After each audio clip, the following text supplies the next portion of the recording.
Hello everyone. Today I'm talking to Andy Polaine, who helps designers move from a executive or delivery based team role into leadership and what it takes and what to consider and what to know about business and what to know about teams and to manage them for designers.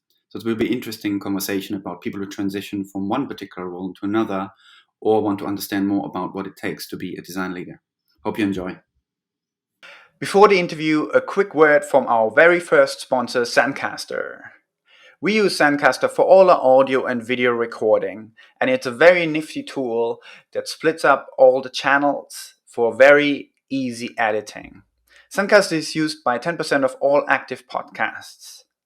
You can get 40% off the first 3 months and unlimited audio and video recordings with our special coupon code WICKEDPODCAST. I repeat, Wicked Podcast for 40% off. And now the interview. Hello everyone. Today we're here with Andy Polaine. Hello Andy, and thank you for being with us. Thanks for the invite. And as usual, we're starting at the top, so please tell our listeners who you are and what you do. So my name's Andy Polaine. I primarily now am a design leadership coach. So I coach design leaders from kind of lead level to up to kind of VP or beyond. There's no CDOs that I in my roster of clients at the moment because there's not that many CDOs. And then I also teach service design mostly to Masters of Design students or Masters of Service Design students. And I sometimes teach and train clients. And I write a newsletter and podcast too. That's the short version. Podcast. There we go. Yes. Now we're doing with the short, and then we're diving a bit more into a couple of things, as usual. So design. So what sort of the struggles and interests or parts of the job that you find people are most interested in to learn more about, or for you to help them through? So I've sort of got a bit of a niche in the sense that there is a thing that I call the design leadership dip. It goes beyond design, definitely. And, I know people from engineering, I know people from different parts of product, but also from things like, medicine and stuff. No, I don't coach those people, but they go through a similar thing. And the dip is when you've created an identity making things normally. As I was a designer, that's my sort of niche. And then when you get moving into a sort of design leadership role, so at the beginning, that's often like leading a project. Then it might be leading a team sort of more permanently, and then it might be being responsible for a function, or becoming a sort of head of maybe a certain part of product or whatever it is, or service design, and then further on to departments and regions and so forth. There's a thing that happens, which is necessarily you have to give up some of the doing. And if your identity, we'll talk about that in a bit, but your identity is very much bound up in the fact that you make stuff for a living. And as you start to give that up, you start to realize that sort of everything you're doing is all about people. Right now, it was a real realization for me.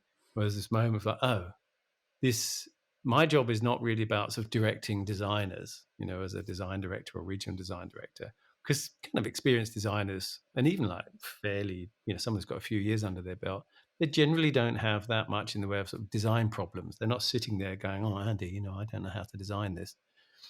It's all people stuff. This stakeholder's a pain. We're having arguments amongst the team about, what method we should be doing, and this person says personas are like this, and I think they're like that, and the client is this. All of that stuff is a massive amount of what you're doing, plus trying to convince stakeholders usually about what's the value of design and so forth.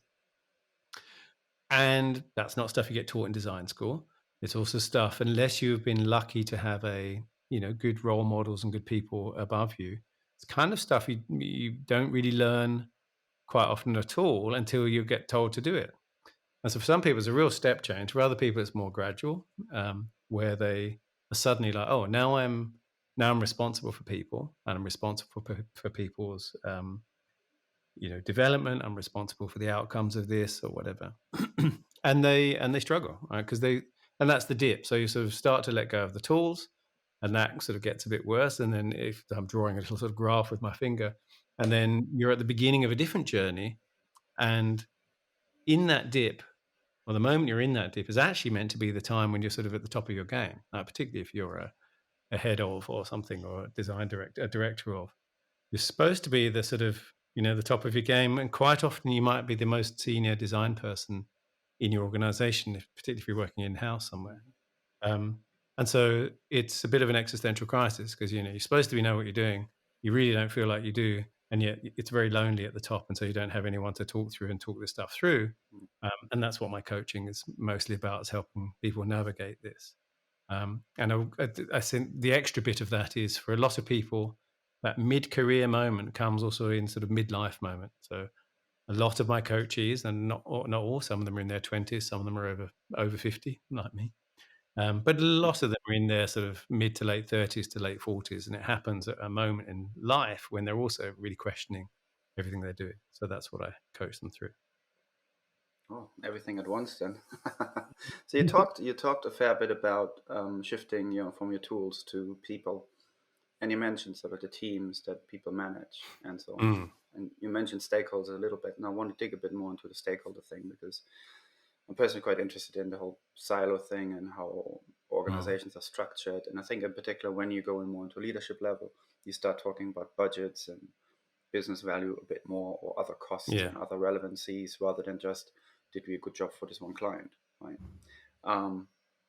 What's sort of the aspect there when what do you see how far people sort of have to get in contact with other peers, on the same, let's say, head of level or director level? So because I think at that level sometimes you need to collaborate. I mean, depending on the organization. That's why I'm asking sort of what they're discovering there. What stories do you hear there? Yeah, so that collaboration is obviously essential, really, if you're going to get anything done. And sort of I come from, actually I studied film, and maybe we talked about it before, so I wanted to be a film director, but at the time I was studying it, this new thing called digital media started. So that's how I got into interactive media in the very early 90s. And, we've been working in digital of one way or another ever since. And so,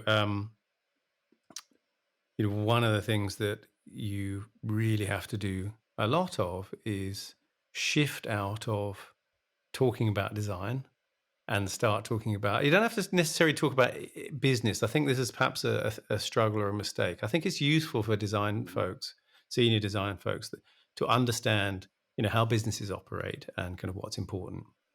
But I think it's also a mistake when designers feel like they need to sort of jettison their design identity as a senior or leadership designer, and sort of become what we would pejoratively call a suit, right, and just become a sort of numbers person and that stuff. Yeah. Because then why are you there, right? You're just probably a sort of substandard MBA, so why do it, right? And you might want to just go off and do an MBA.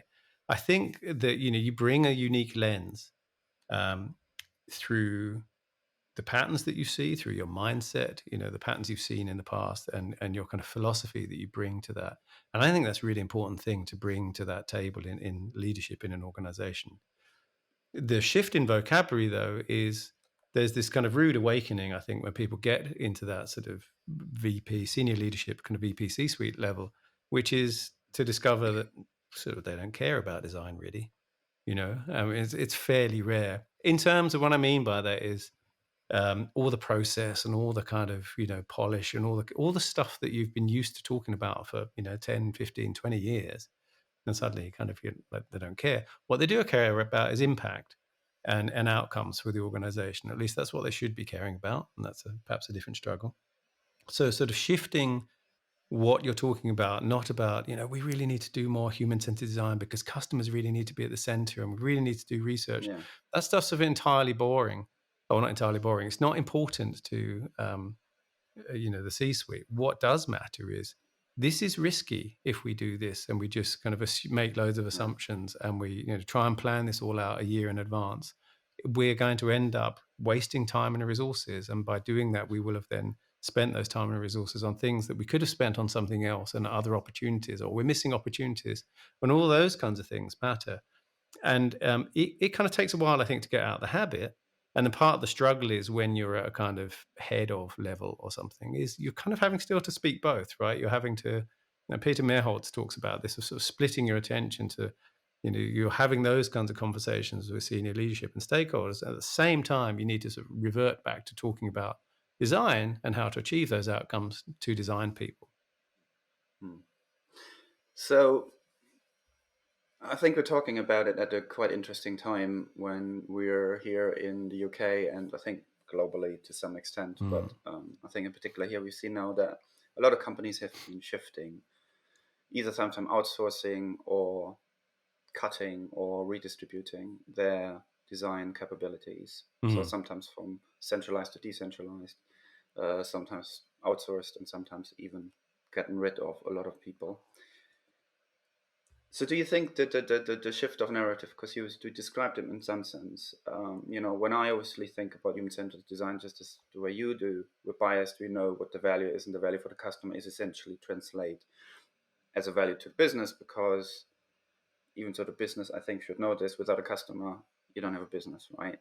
However, we all know that the business is often biased towards itself and say, well, no, but we need to really talk in terms of what the business value is and how we can de-risk our investment. Is it just that shift that needs to happen so that designers need to talk a bit less about it's good for the customer? Which sounds odd because a lot of companies put that on their label and on their brands, like we're customer centric, we care about the customer, but we often know that the reality is a bit different. Is it just that shift of narrative, or is there a bit more to it in terms of what a designer can bring at, sorry, at that senior level to the rest of the leadership? So, we talked about collaboration before, and I said, it's up to designers. Don't think designers should sort of jettison their designerliness. So when they bring that to that conversation with whom, who that is with, if it's with head of engineering or head of, business or head of product or any of those people, the whole point is that diverse set of viewpoints to try and sort of work out fairly kind of fundamental stuff of, what's the opportunity here? What should we be building or creating? Is there a need for this? If we're not sure, how do we find out? I mean, none of that stuff really changes. It's kind of fairly simple in a way. It just gets really fouled up by a lot of kind of processes and kind of tradition in organizations. But effectively, um, so someone once asked me why do companies exist, and I thought it was a really good question. And I thought about it for a bit, and my definition of it is companies exist to serve the needs of people. And so, what you get going on is obviously differing needs, right? So to serve the needs of their customers, ultimately, without whom they don't exist. But also, a company exists because it's a vehicle for a group of people to work together on something better than if they tried to do it on their own. And of course, for investors, it's a way of them making money, right? So they've got these kind of competing needs going on. And I think that what happens just in the same way that designers can get very close to their own work and kind of get a little bit, they need someone to bounce it off of. The same happens with business leadership, where they get very focused on the internals and, and chasing numbers. Mostly those are made up numbers, but, does this one fictional number match the other one? And really get caught in that kind of inside out kind of way. Like that's why you get services and products that reflect the internal structure of a company instead of, what people actually need to do, what their customers actually need to do. So I think one of the things that designers are very, very good at is coming with that outside in perspective, right? Whether this is the actual needs, this is how customers actually talk about what they need to be done. They don't want to fill in Form 37B, they want to apply for a new passport, and those kinds of things. And then really trying to bring that lens into those conversations. And there's going to be tensions, right? There's going to be tensions. It's the classic sort of trio, right? Between, desirable, viable, and feasible. And that's a conversation, that's a collaboration. And then there are compromises to be made. And the most important thing, I believe, in personal life, but also in those organizations, is those are intentional, right? That we say, okay, well, we're going to decide to do this over this. And, those even over statements are really, really useful for that. And you have some criteria why you're going to do that. and the actions you then take express your values as an organization, not the thing you say. As you said, you say it on the tin. I'm making it sound that's the utopian view, right? And there, I think design has a fantastic place to sit, but quite often it just gets crushed by we have to hit these numbers. Yeah, it's a really interesting puzzle because and especially when I was talking to Doug Powell, but also Tom Scott, and you'll know this. There's a public available business case for design, and the value of it is evidenced anywhere from certain product successes to funding successes. I think Slack got incredibly more funding, and some of the investors said like it just looks good. It's just it builds its intuitive aspects much better than other tools. So design has a massive impact to actually raise more money for the company. Apple, there's the Great Forrester report. It all, including a report where they looked at the stock market performance of design-led companies versus others, and they outperformed them by a mile. Yeah, I mean, one I remember reading, it might have been the DMI review one, actually. It was like 30 times or something.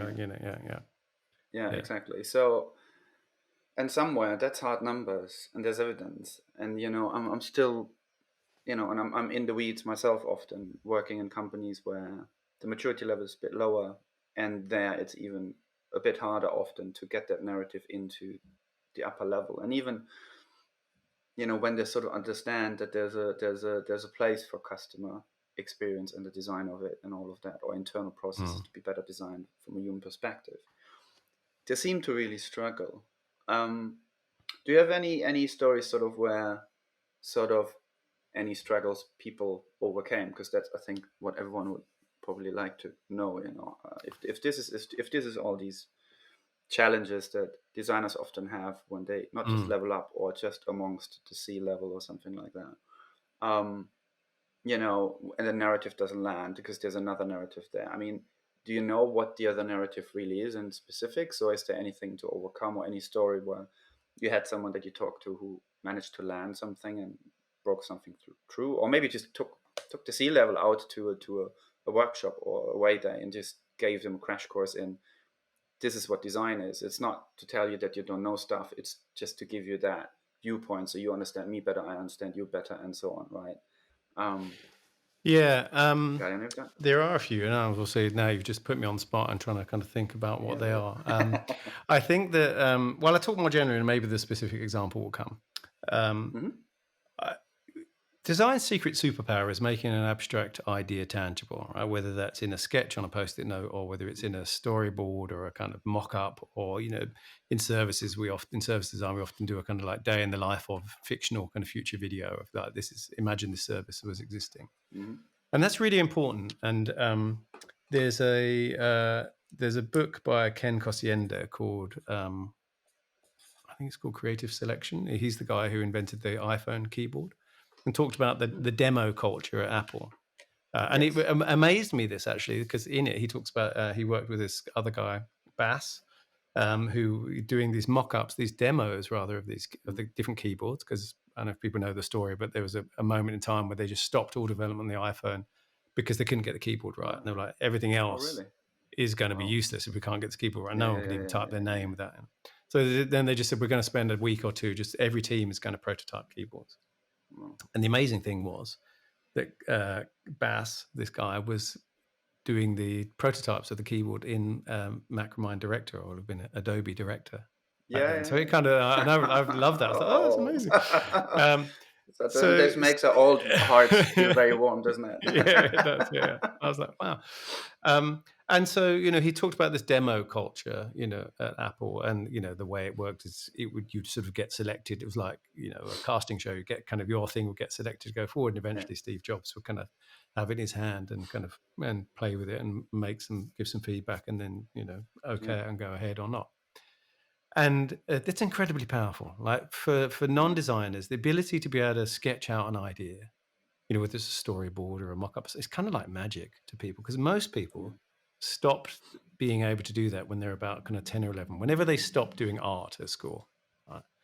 And I think designers take it for granted. But when you do that, and this is what Kosienda talks about, is you have an artifact, that you can talk to, right? And so the most amazing alignment thing, and this for me, and this is the whole point of things like, service blueprints and journey maps and stuff. It's not that they're a means to an end, right? So the thing itself is less relevant, but they give you everyone a thing to look at and go, okay, now I see that, I understand it, or we all understand it. Here's where this is wrong, or here's what I thought it was this, and here's where we're misaligned, and it's incredibly useful. So I really suggest that designers lean on that, because there are examples of that where where we've had, so we're working with we're working with a government department, and we were working with the clients of that government department, which, well, it was the tax office. So then we had sort of tax advisors there, and we did this workshop with. We'd done several bits of different workshops with them before and stuff to try and get their input. And we got to the point where there were concepts, and one of the things was like, oh, I want to have a calendar, with all when my clients' tax returns are due. And so we do this thing where we'd call it a make shop, where we're kind of sketching stuff up, and using something like Marvel or something to kind of photograph and those sketches and make them a little bit interactive. And it was this sort of amazing moment where they were like, oh, no, now I see that. That's not what I want at all, because I've got loads of calendars, and what I really want is a prioritized list on my dashboard. So there's kind of lots of things like that, I think, where you can short circuit a load of stuff that everyone else in business has 100 alignment meetings about, but actually just kind of making a thing and saying, here's a thing, it could look like this. What do you think? And frequently I've heard of examples in that where stakeholders or C-suite, they see it and go, yeah, of course we want that. But if you try to make the argument for it sort of verbally or in a kind of presentation and say, well, we've got this idea to do this thing, and whatever idea they have in their head is probably not your brilliant one. They're just going to come up with whatever they know it to be, or they think it is, and then they'll come up with all the risks for that, and then it's like, oh no, we're not going to do that. So the more you can make a tangible thing to show people, sort of in advance of them actually approving it, that has a massive impact. So that's kind of one thing. And I know of another example where I think we are schooled in doing sort of extrapolating into the future. All right. And so a lot of that kind of systems thinking or kind of ecosystem thinking forms part of a certain group of designers in particular. And I think that what's the problem behind the problem is a thing that we're very good at. And so I know of a situation where I have to be really careful. So it was a large hotel chain, and they were basically looking at making sort of smart, the brief was, we want to do kind of smart door locks, right? So when people come to the hotel, they can kind of walk up to it with their phone and unlock the door.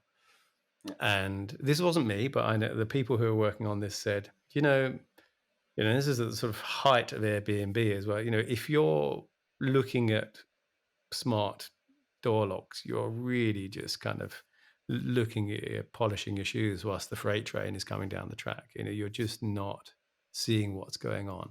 Let's instead completely rethink the hotel experience, because hotels have gone from, I'm staying at a hotel tonight to, I'm staying at a hotel tonight. And, that was a real problem. And I think designers are quite good at doing that reframe, and then if this, then that, right? If that's the case, then this is what it means, and this is how it all unfolds in terms. And again, it's that outside-in view, it's that sort of human experience view of things. And so those are kind of two things that designers, I think, really bring to the table, and it's just not leveraged enough, because, and what that's doing is saying, you think the opportunity is here, which is, a tiny incremental advance over your competitors or just catching up. Whereas what we're actually saying is there's a whole load of stuff over here that's loads of opportunities that no one's looking at.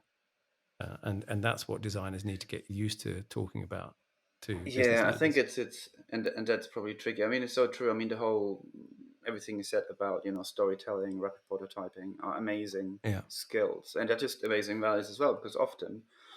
And I remember, any company I go into, or even not just the tech heavy ones, but even the ones that have less tech in them, often go down a route of just building stuff. And it's like, hang on a second, you can build this on a paper. You can do X, Y, Z. Like for pennies, you can basically step out, tap someone on the shoulder on the street and just get an opinion. You don't need to hire a massive research company or whoever else. And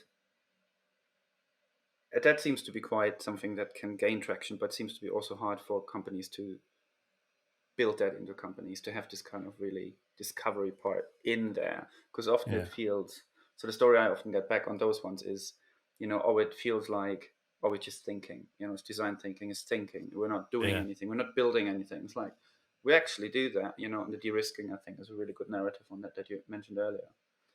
But the other part with the, look, but there's a bigger opportunity here.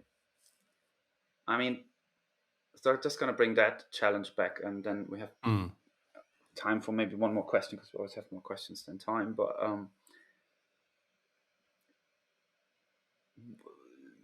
very specific question. If experience often seems complex, and if we say, oh, look at this bigger thing here, there might be a bigger opportunity here, it always sounds like, oh, that's more expensive, right?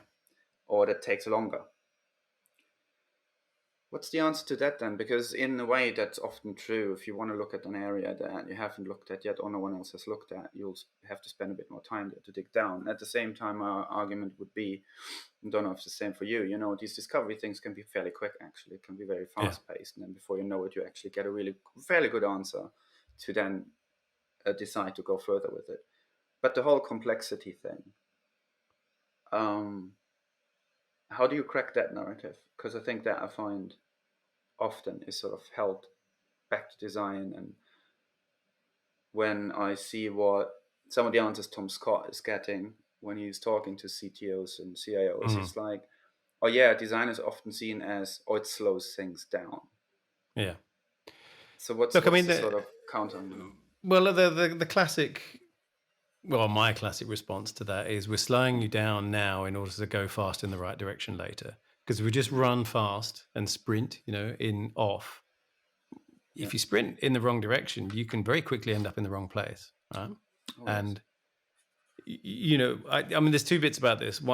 So there's that's the sort of nice answer. There's a kind of irritating thing as well, which is companies bleed so much time through awfully pointless meetings and alignment meetings and stuff, precisely because of the stuff I was talking about before, because everyone's sort of feeling out, what is it we're doing and why are we doing this? We're not really sure. And let's have another meeting about that and so forth.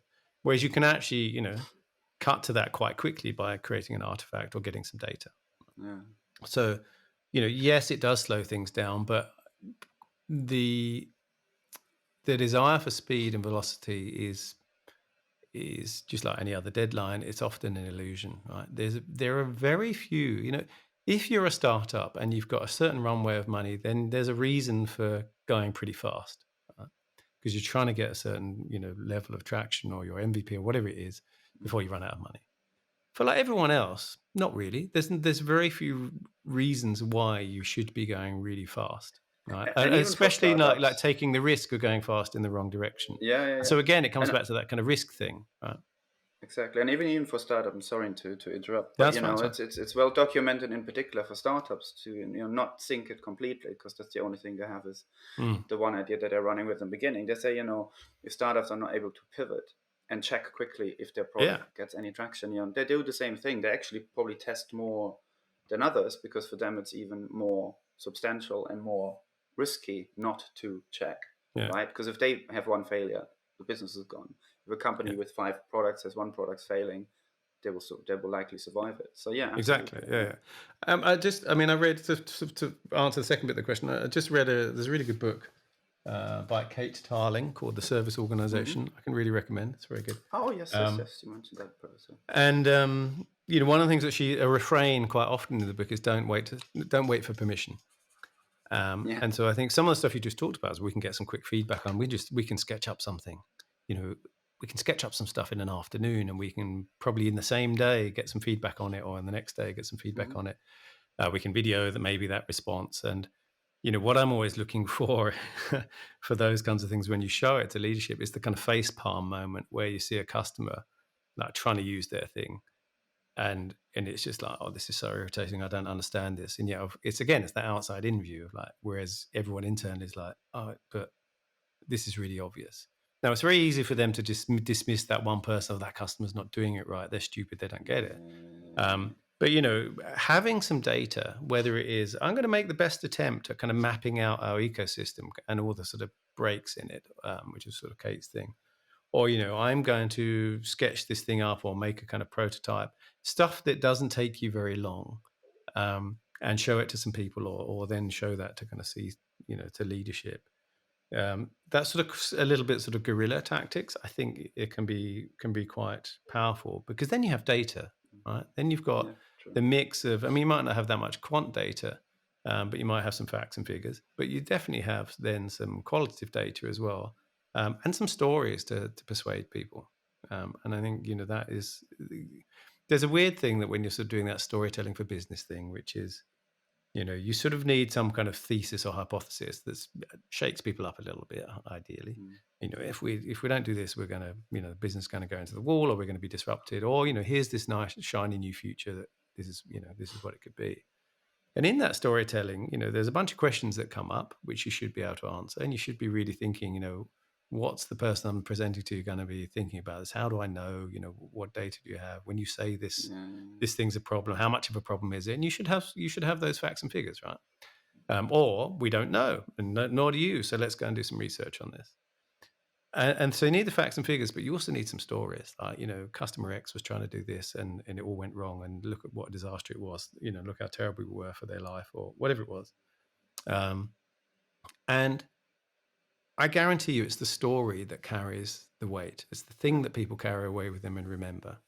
But it's the facts and figures that give people permission to believe in the story. If you just have the facts and figures, well, then you have the thing that climate change scientists have, which is, we just need to give people more facts and more data. And that doesn't carry it. What makes people change their behavior is seeing a polar bear on a kind of melting kind of little piece of ice shelf and think, oh my God, I need to do something about that. So you really need that combination of the two. So to wrap things up, and I'm probably halfway contractually needed to throw one of those in. AI, there we go. I said it. Okay. Have you seen anything that sort of how that impacts people's thinking at this point, or anything else connected to it? Is it something people are already talking about or afraid of, or those kind of things, or talk about the potential of it? So I wrote a thing quite a while ago, actually, about probably 2017. I think I wrote this called "Design in the Age of Synthetic Realities." You'll find it on, if you Google it, or on my website and stuff.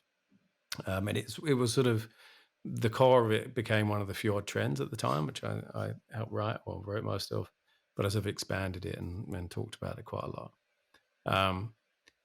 It's very nascent at the moment, obviously. One of the things that I thought was interesting back then was this platform called Runway ML, which has now become sort of like a video platform, sort of using AI. They pivoted into it. But what they originally did was they had created a sort of GUI wrapper around the different models. So basically you could say, I want to add this module, and it would download the build from GitHub, the repo from GitHub, and kind of run it in a little kind of Docker image and stuff.